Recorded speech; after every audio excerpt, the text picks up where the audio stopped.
Roja îne li navçeya Merama Konyayê de encamê êrişeke nijadperestî de heft endamên malbateke Kurd hatin kuştin. Piştî veşartina terman, taziye hatin danîn û piraniya partiyên siyasî yên Tirkiye serdana kona taziye kirin. Serokê Partiya Dava Alî Babacan got, ew dixwazin demildest hemû aliyên bûyerê bên zelal kirin. Şu anda yapılması gereken çok. خدای هزو صبری بده همو کسو کاران ام به بویره پر خمگین بون و ترسیان دوی به آوه که لزگین و هستیار لپرسین وره کرن و همو آلین بویره بین دیار کرن هن رایدارن دولت ارکن خواه به جهنه آنینه برگری پیش نخستنه ام همو ولاتین خواه یک دبینن و دوی خودی همان مافان بن دوی زمان سیاست وره گوهرتن Vezîrê Dadê Abdulhamid Gül û cîgirê serokê AK Partiyê Numan Kurtulmuş di roja yekemîn ya taziyê de cih girtin û dan xuya kirin dê bûyer bi hemû aliyan ve were zelal kirin. Cîgira serokê Partiya Deva dibêje komkujî bi armanca derxistina şerê Kurd û Tirkan hatiye kirin. Hepimizi endişelendiriyor açıkçası. ئەو ڕووداوانەی ئەم دواییە وەک مەترسیەک دەبینین. ئەوانەی ئەنقەرە کۆنیا لە یەک خانەوادە حەوت کەس کوژران.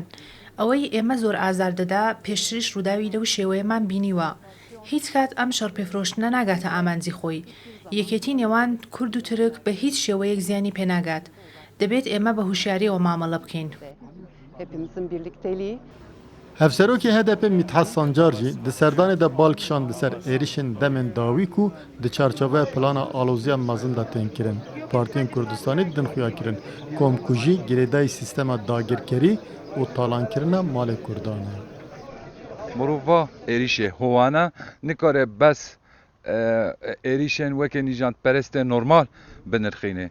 Ev êriş girêdayê sîstema kolonyalîst ya devleta Tirk e, talankirine, mirovê we kuştine û mal û milkê we bûxwe birine û hejar hêliştine. Hema her xuşka min got mêrka me nasekin dicem û kurmancin pir sanj metî. Êrişa yekemîn dozdeyê Gulanê bi 6 kesan hatibû kirin û ji malbatê heft kes hatibûn birîndar kirin.